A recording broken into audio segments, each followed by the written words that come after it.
friends, my name is Amy. I'm a psychological wellbeing practitioner in the NHS.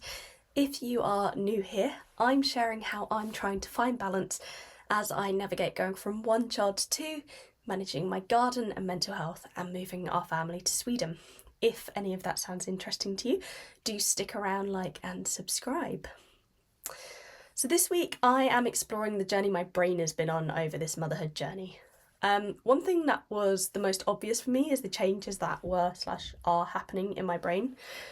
And research suggests that you lose between 4 to 5% of grey matter through synaptic pruning.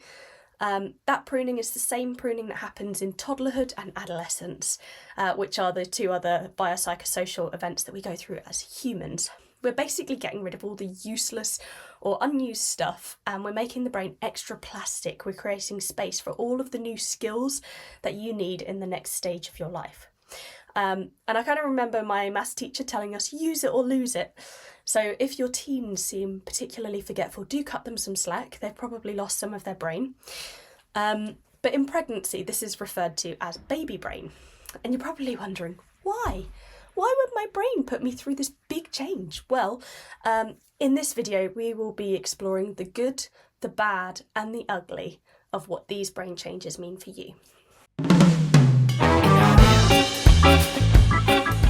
So the areas of the brain that have shown the most change on MRI scans are the areas that are associated with social cognition and sensitivity to arousal, meaning you're more sensitive to the cues of your baby even when you're asleep, and you're actually able to attune to their needs, and that helps you connect with your baby. So if you talk to mums about these things, they'll often tell you, oh, that's their uncomfortable cry, or that's their hungry cry, and we can recognise what our babies are trying to communicate when something is wrong.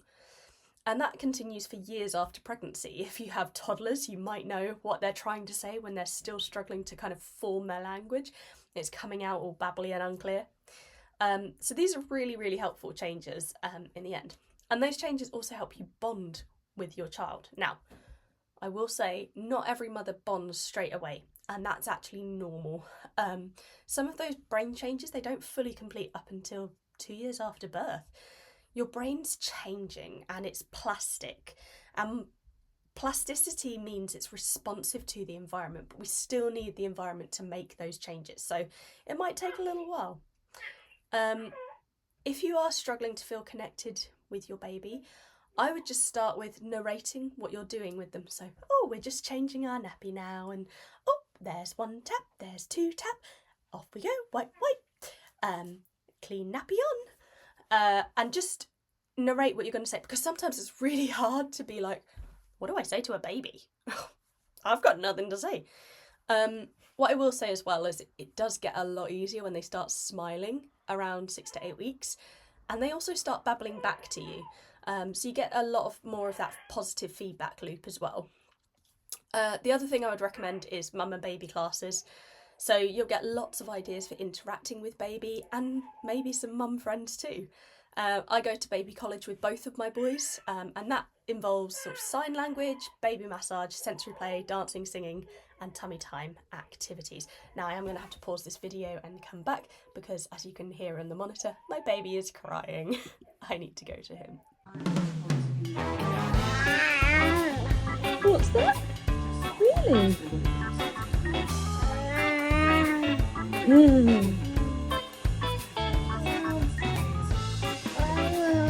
Oh, you're telling me.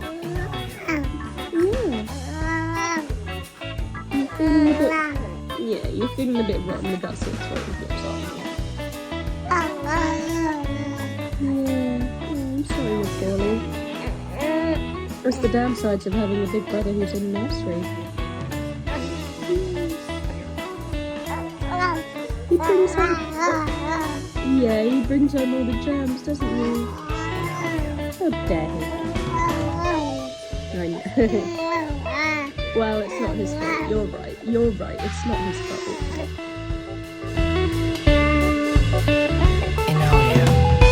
I'm back.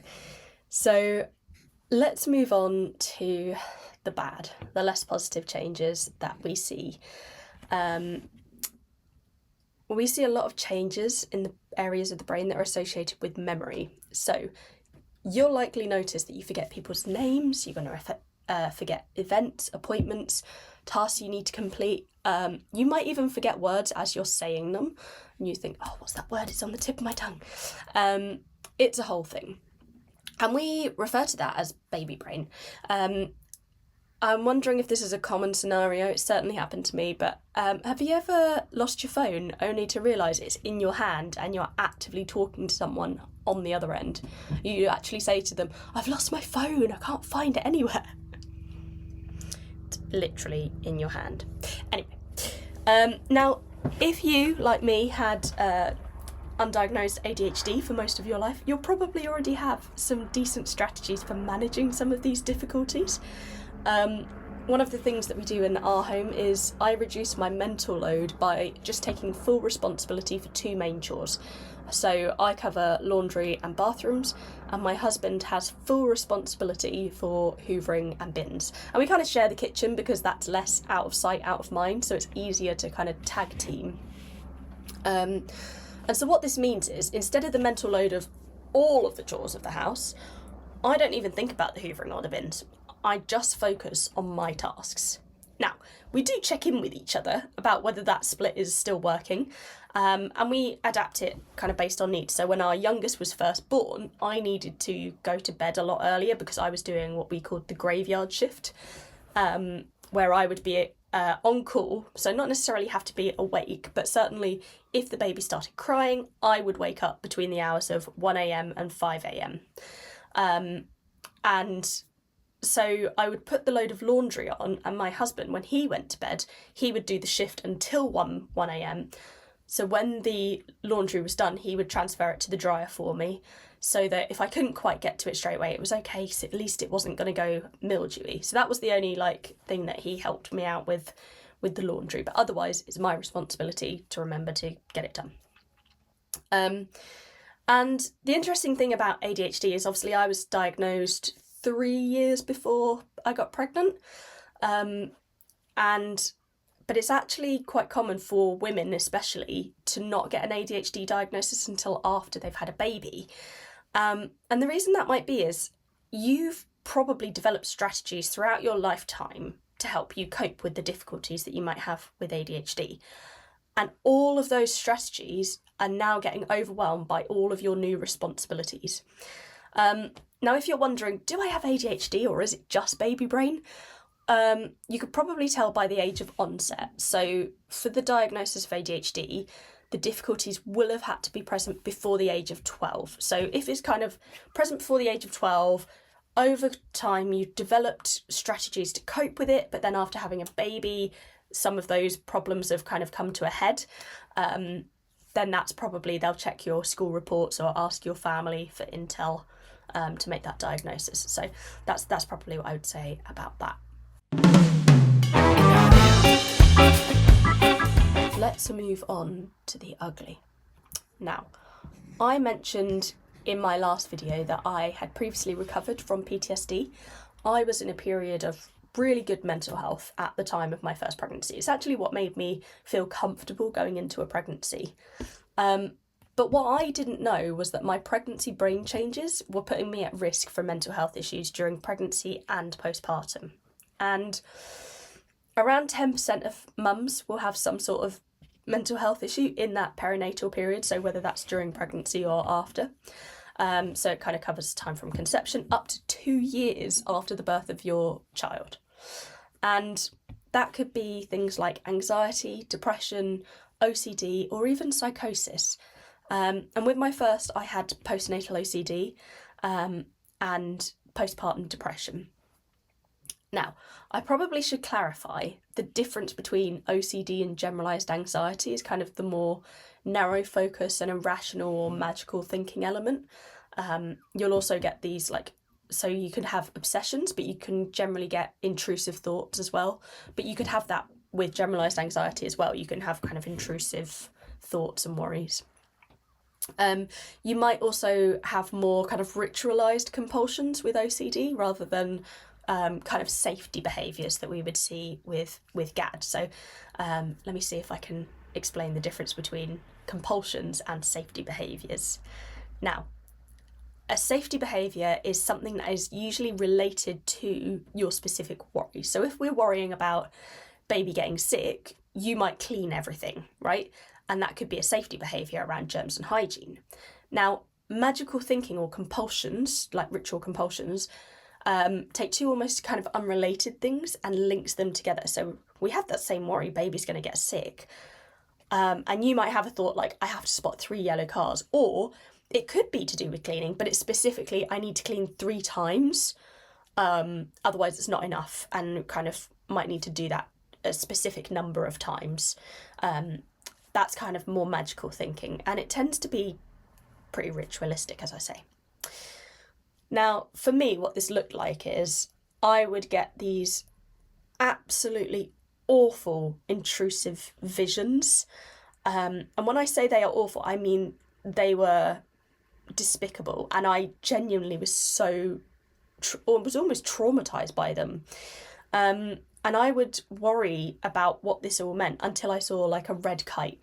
I don't know if you know a red kite. I'm going to see if I can get a picture put in the screen. It's a kind of bird of prey. We've got a lot of them round here in Buckinghamshire. And then I would repeat the phrase, a kite is a sign of good hope. But then I would also have kind of more related safety behaviours around the worry.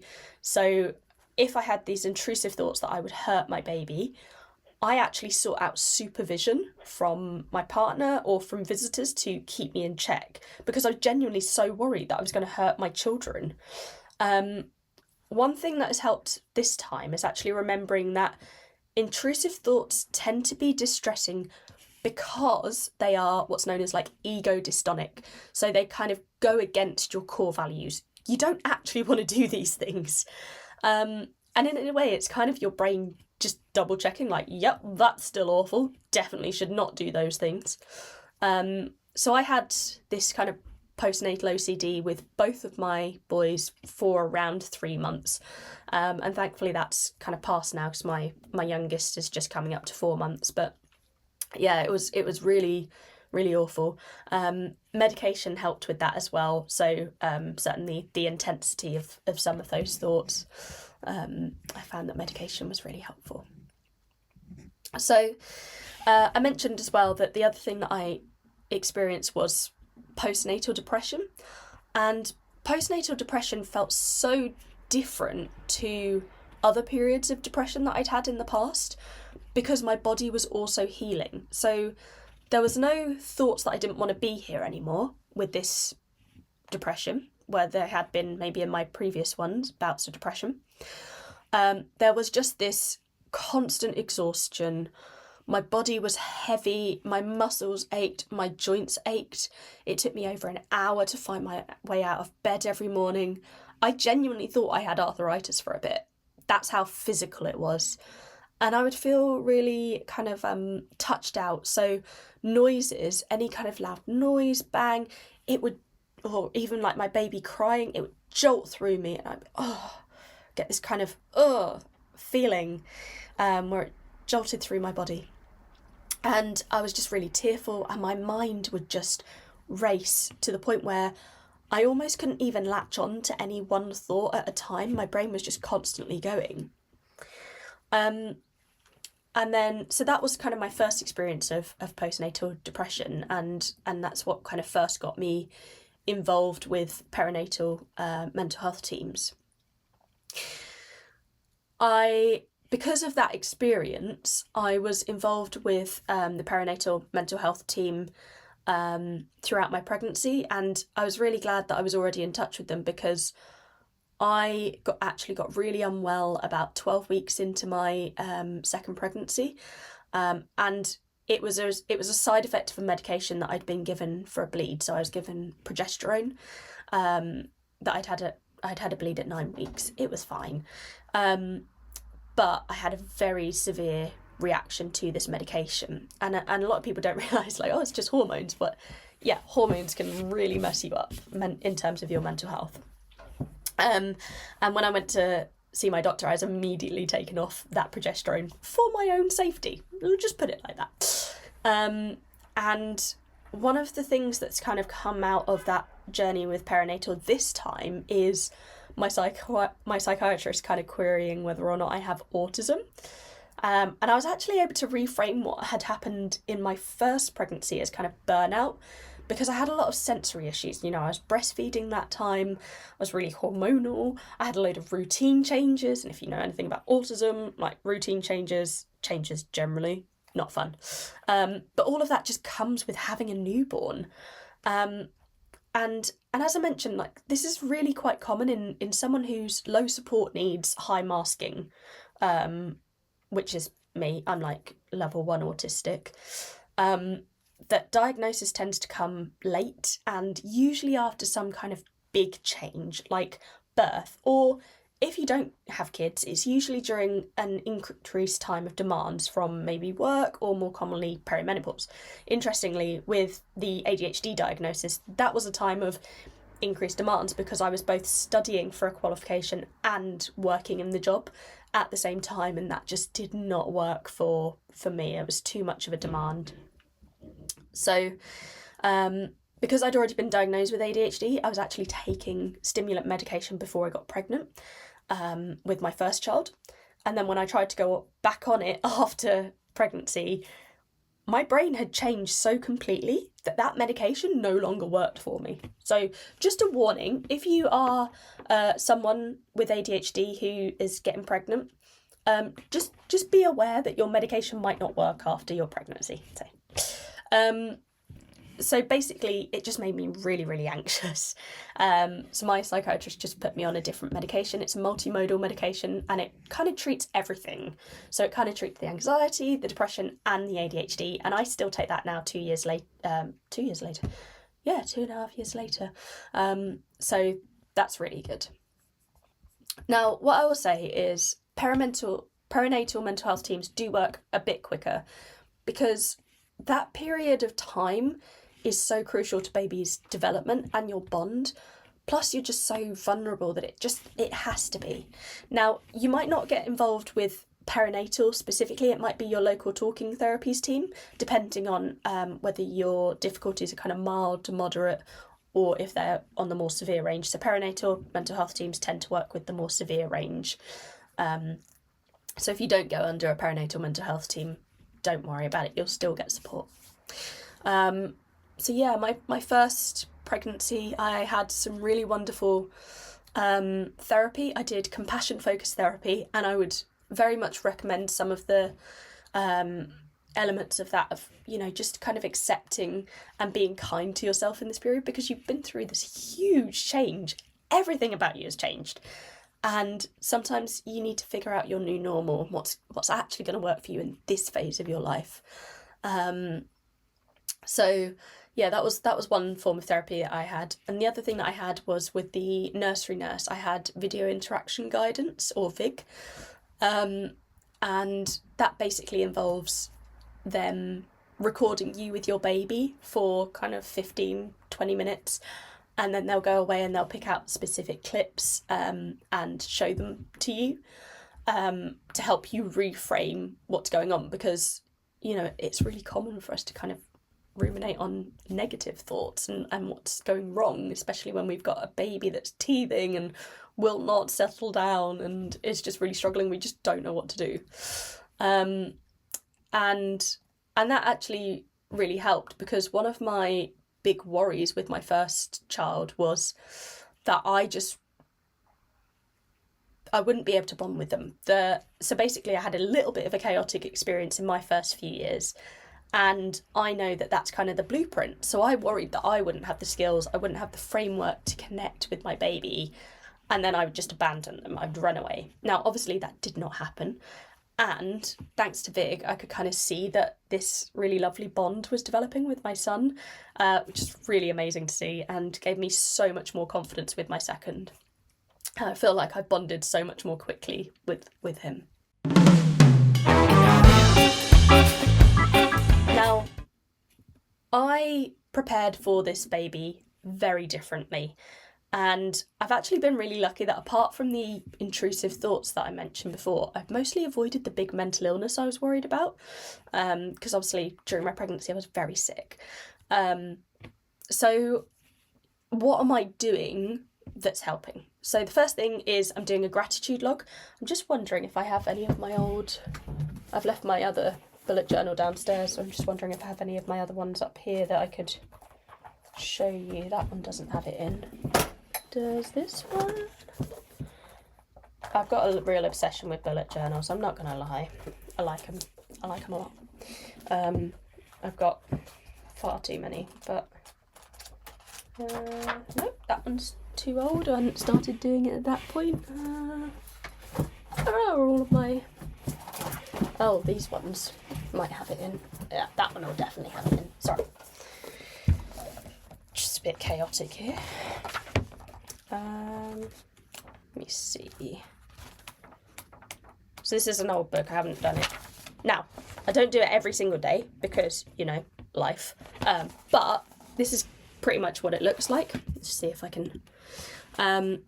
is I'll write the day and the date, and I'll just write down one thing, just one thing, that I'm thankful for that day. And it could be a big thing, it could be a little thing. I think one day it was literally like, oh, I got to open the window and had some fresh air. I hadn't thought to do that. Or like, yeah, I woke up feeling better today. That's it. But, you know, it's kind of a whole thing. So yeah, gratitudes have been really helpful. And there's a lot of research on actually on gratitude. So gratitude is mentally protective. It helps to reduce negative emotions and increase positive emotions because it changes our focus. It can be really easy to ruminate on all the negative things, especially in those first lonely days of motherhood.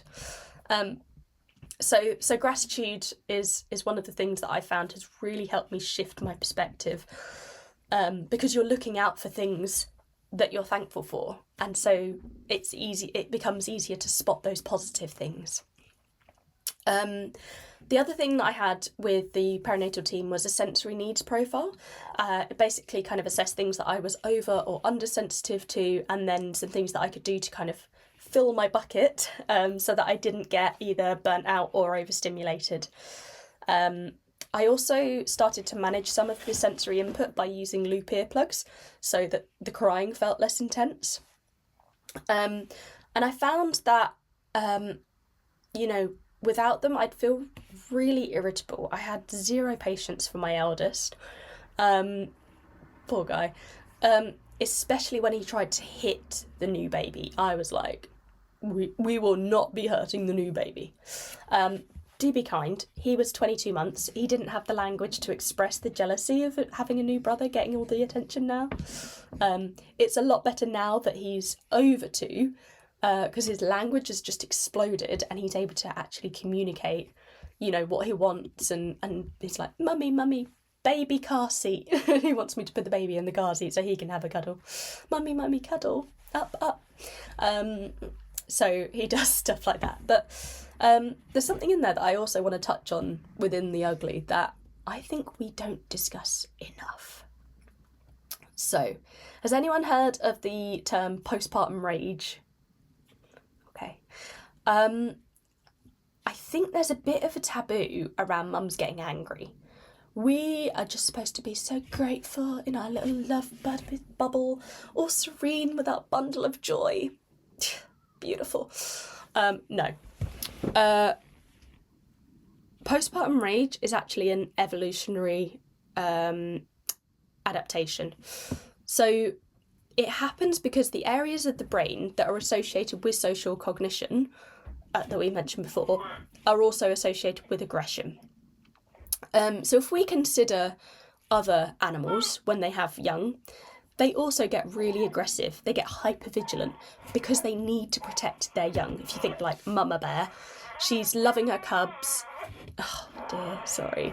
But she's also killing predators, patrolling, snarling warnings at any sign of danger, encroaching. And if you think about it, humans do the same thing. We get more fiercely protective and more loving. They both come out. if we think about it, like the opposite of love is not hate, it's indifference. If you care about your child, you will be getting angry, and that's okay. So if you are irritable at your lovely family for forgetting to sterilise the bottles after they've been washed, or not putting nappy cream on when there's a rash, now you know why you've been so extremely irritable. Now, I mentioned that something that became really important for me in managing my sensory needs is gardening.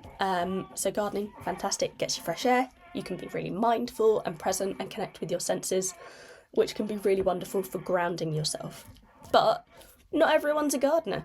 So basically just anything that gets your body moving, gets your brain being mindful, those kind of things can be really helpful. So walking is fantastic because you can be mindful, looking around, and also moving your body.